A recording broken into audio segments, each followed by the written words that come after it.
In 2018, the Louisa County Historical Society began an oral history project with the goal of documenting a broad and accurate picture of life in Louisa County during the 1950s by recording the memories of the people who lived it. In 2019, a group of Louisa County high school interns listened to the interviews from the first year of the project.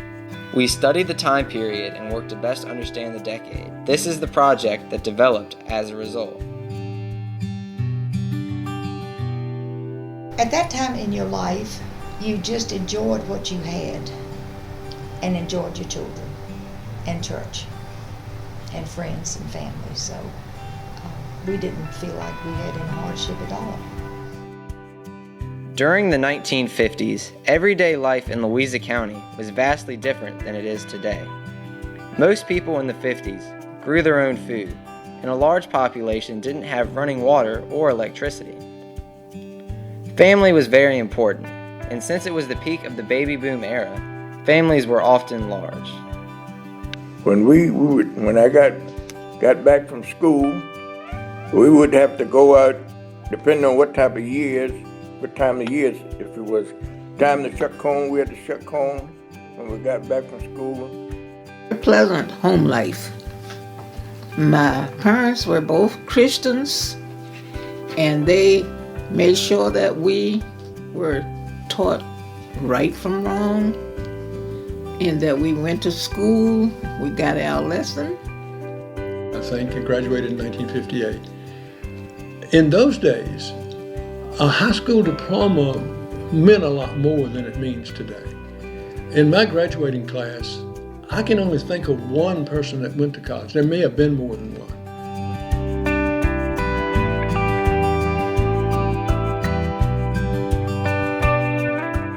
Similar to today, school was an important part of life during the 50s. Louisa County public schools were segregated throughout the 50s. Most white students in Louisa County attended Louisa County High School, which opened in 1940, while most African American students attended A.G. Richardson, which opened in 1953.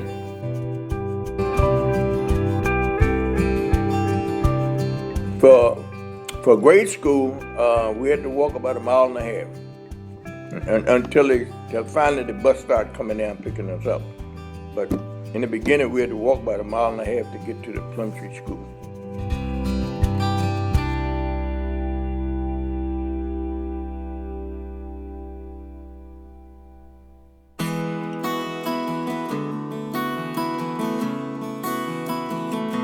High school, and now that we had a football team in grade school, but we played that to the 8th grade. I played basketball and softball and volleyball. For most people, church played a big role in their lives. Most churchgoers attended Sunday services, and many of them participated in additional church activities. And we always went to church and Sunday school. But my mother and father rode in the horse and buggy, and we kids walked to church. But we were always there. There was also always a big celebration at one point or another during the year, more than one normally, where all of the ladies brought in food that they had cooked. And I mean, it wasn't things that they ran down the food line and dumped in a bag and brought in. It was raised on the farm.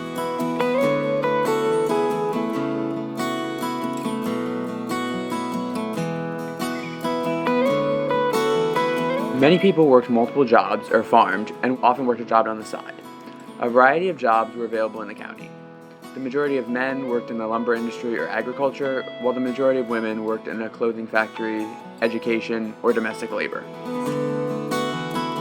That's about the only work we had. Most of the sawmill at that time, a lot of sawmill, and that's about the only work we had right close by, around in the neighborhood.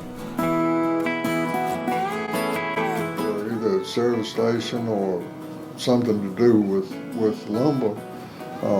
There were an awful lot of pulpwood cutters at that time, and it was all done by hand. Logs at the sawmills were snaked with mules, It's just an entirely different world now, but back then it took more people to get the job done. All our food stuff came from growing on the farm. Only thing we had bad store is salt, pepper, sugar. Other than that, everything else was raised right there on the farm. So we didn't have to go buy no meats or nothing. We had hogs, pigs, chicken, cows, guineas, and it was fun. I love farm work. I put that in there because the fact that the farm hadn't got to the point that you couldn't make another farm, I'd be still farming today.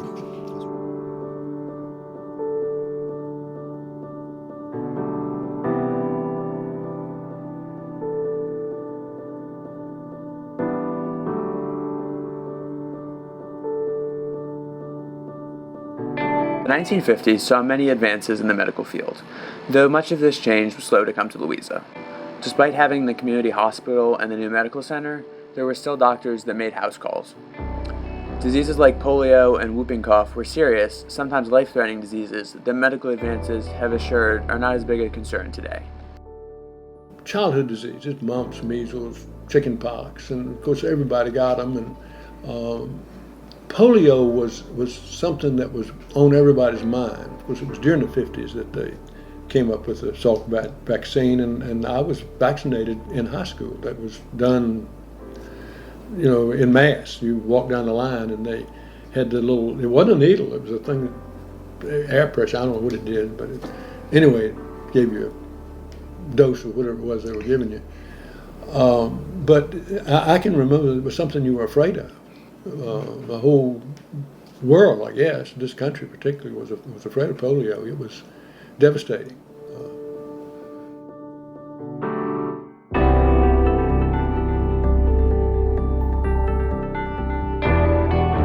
Tyler's theater in town, the Indoor Theater, that was a Saturday night thing normally, and either Mom would take us down or Tom and Ethel Heyer would stop by and pick us up and take us down there to the movie.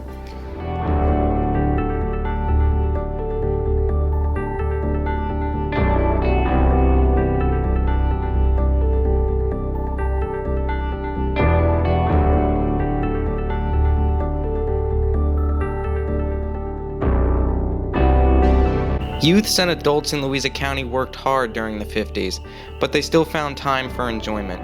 TV and movie theaters were popular forms of entertainment. Modifying and racing cars was another popular pastime. People also socialized with family and friends at homes and church events.